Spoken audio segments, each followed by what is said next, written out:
My husband's black friend came over for a drink, but said he'd seen me before in a dream. It started like any ordinary Friday evening. The sun was setting, painting the sky with soft orange and purple hues, and I was in the kitchen preparing snacks. My husband, Jordan, had mentioned earlier that his old college friend, Marcus, was coming over for a drink. I didn't think much of it, just another casual get-together. Nothing out of the ordinary. I'd never met Marcus before, but I'd heard his name in stories Jordan told from time to time. They'd been close back in the day, the kind of friendship where even after years apart, things fall right back into place. When Marcus finally arrived, his energy filled the room. He was warm, polite, and charismatic in a quiet way. But the moment he laid eyes on me, something shifted. His smile faltered for just a second, barely noticeable, but I saw it. He stared at me like he was trying to remember something. Then, without thinking, he said something that made my stomach turn. "I've seen you before in a dream." I laughed awkwardly, thinking it was a joke. But Marcus didn't laugh. His expression was serious. Confused, I glanced at Jordan, but he was already busy pouring drinks, not noticing the strange tension between us. The night moved on, but I couldn't shake the way Marcus kept looking at me, like he was trying to solve a puzzle only he could see. And deep down, something inside me stirred too. His face, his voice, something about him felt oddly familiar, like a memory just out of reach. I didn't know it then, but that one sentence would unravel everything I thought I knew about my life, my marriage, and even myself. Because Marcus hadn't just seen me in a dream. He remembered something I'd spent years trying to forget. I tried to brush it off, convincing myself Marcus was just one of those people who said strange things without meaning much. But his eyes told a different story. They weren't playful or teasing. They were searching, like he was trying to confirm something he couldn't quite put into words.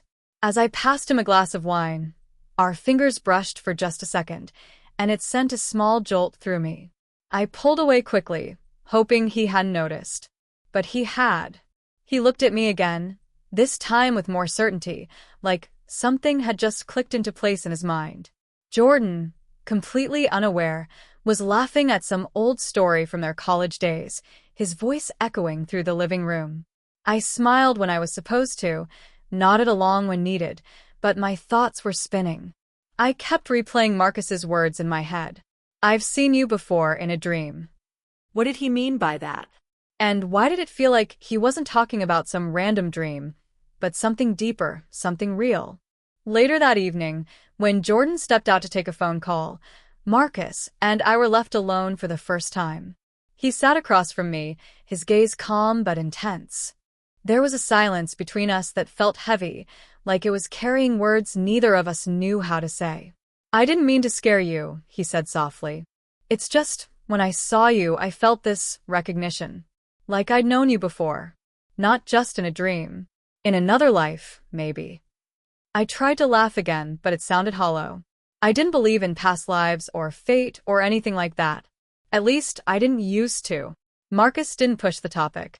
He just looked at me like he was waiting for me to remember something. And the truth is, part of me did feel something. Not exactly fear. More like an unease, as if a door I'd kept locked for years had just been cracked open. That night, after Marcus left, I couldn't sleep. I lay next to Jordan, who snored quietly, completely at peace. But my mind was wide awake. I kept thinking about Marcus's eyes. The way he looked at me. The strange sense of familiarity. And the worst part? A tiny voice inside me whispered that maybe this wasn't the first time we'd met. Maybe he was right, and maybe my past was about to catch up with me in ways I never expected. The next few days felt strange. Jordan went back to his usual routine, completely unfazed, but something in me had shifted. I found myself watching the door, checking my phone, thinking about Marcus more than I wanted to admit. I didn't even have his number, but his words kept echoing in my head. I tried to shake it off, but the feeling stayed, like a shadow following me from room to room. Then, on Tuesday afternoon, I was walking out of the grocery store when I saw him. Marcus. Standing by his car, just parked across the lot, like he'd been waiting.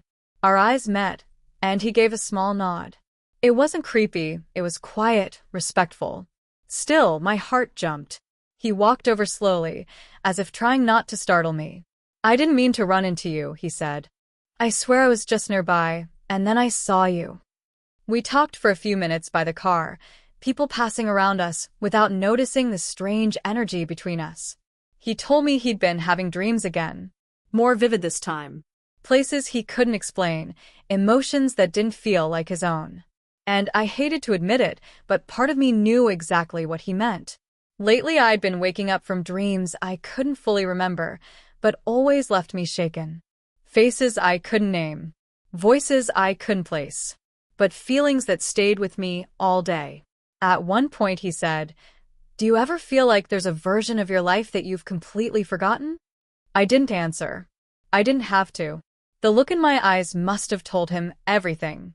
That night, I finally asked Jordan a question I never thought I'd ask. "Have I ever talked in my sleep?" He looked up from his laptop, a little amused. Yeah.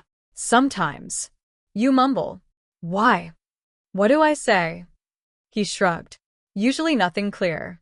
But once, you said someone's name. A few times, actually." My heart stopped. "What name?" He frowned, trying to remember. "I think it was Malik?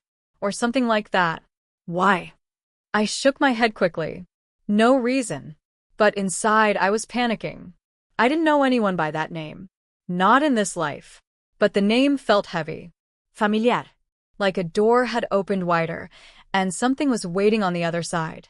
For the rest of the week, the name haunted me, Malik. I'd never spoken it before, at least not that I remembered, but now it echoed in my thoughts like a song I couldn't shake off. I started waking up at odd hours, drenched in sweat, heart racing. Jordan would sleep right through it, unaware that I'd been dreaming of places I'd never visited and of a man whose face I could never quite see. It all came to a head the following Saturday. Jordan invited Marcus over again, this time for dinner. I wanted to say no, to fake a migraine or some excuse, but something inside told me I needed to face this. I needed answers, even if I wasn't ready for them. When Marcus arrived, I felt the air shift. There was something different about him, and I could tell he felt it too. He wasn't just being polite anymore. He was watching me closely, like he knew I'd remembered something, even if I hadn't admitted it out loud. Dinner was quiet. Uncomfortably so. Jordan kept trying to break the silence, talking about work and old memories, but neither of us could focus. Finally, after the dishes were cleared, I caught Marcus alone in the hallway as Jordan stepped out to take another call. "I've remembered pieces," I whispered, not even sure why I was confessing.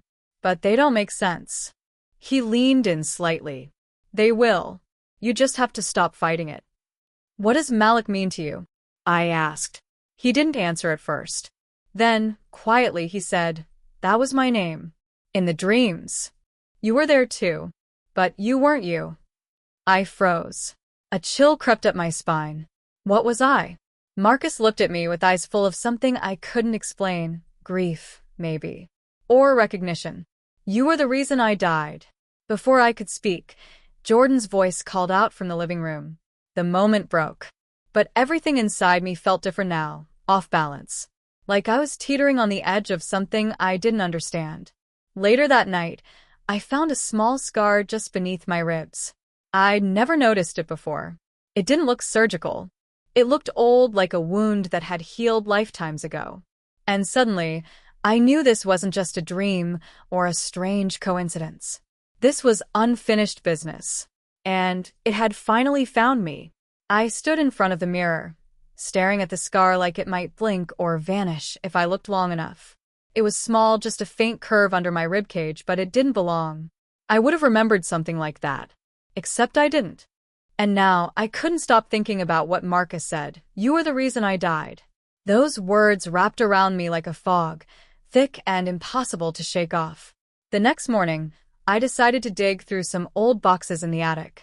I wasn't even sure what I was looking for, something to ground me, maybe. But instead, I found something that made my blood run cold. At the bottom of a box filled with childhood drawings and school papers, I found a notebook I didn't recognize. It was worn, the the pages yellowed, the cover soft with age. Inside were sketches, faces, symbols, and handwritten notes that didn't make sense. But the strangest part was a drawing on the third page. It was Marcus. Or, rather, a version of him. His features were slightly different, sharper, but unmistakable. The caption under the drawing, written in my own handwriting, simply read, "Malik, the protector who failed." I dropped the notebook, heart thudding in my chest. How could I have drawn this? Why would I have written that? And why didn't I remember any of it? That night, I didn't sleep. Every time I closed my eyes, I saw flashes, Marcus, standing in front of me, shielding me from something I couldn't see. Fire. Screaming. A promise broken. And then, darkness. The next time I saw Marcus, I showed him the notebook. He stared at the drawing in silence, then touched the page gently, like it was something sacred. "You really don't remember, do you?" he said. "I remember pieces," I whispered. "But they scare me." "They should," he said. "Because if the past is finding us again, it means whatever we ran from is still unfinished." I didn't understand fully, but I didn't have time to ask questions. That night, something strange happened. I was standing in the kitchen when the lights flickered. The air turned cold. And for a split second, I saw a shadow move across the hallway. It wasn't Marcus. It wasn't Jordan. And it wasn't human. I told myself it was just stress. My mind playing tricks. But then Jordan came running from the other room, pale and out of breath. "Did you feel that?" he asked. "The cold?" It was like something just passed through me. We stood frozen, neither of us knowing what to say. That's when I realized. Jordan was starting to feel it too. The pull. The presence. The past didn't just belong to me and Marcus anymore. It was bleeding into the present, pulling everyone into it. And whatever it wasn't done with us yet. That night, everything came to a head. The house was silent, too silent. Jordan had fallen asleep on the couch, exhausted from a day of tension and confusion he didn't know how to name. I sat alone in the hallway, notebook in my lap, staring at the old drawing of Marcus, of Malik. I could feel something in the air, like pressure before a storm. I didn't know what I was waiting for, but I knew it was coming. The lights flickered again. The cold returned. Then I heard footsteps, not from upstairs, not from outside, but right behind me. I turned, heart pounding, but no one was there. Still, the feeling stayed. I wasn't alone.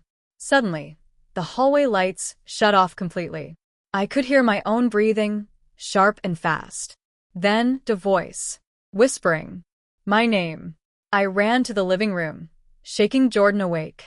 "It's happening," I said. "Something's here." Before he could speak, Marcus appeared in the doorway. He looked pale, eyes wide like he'd seen something he couldn't explain. "I remember everything now," he said. "We were lovers in another life. I died protecting you. And now, whatever took me back then, it's still looking for you."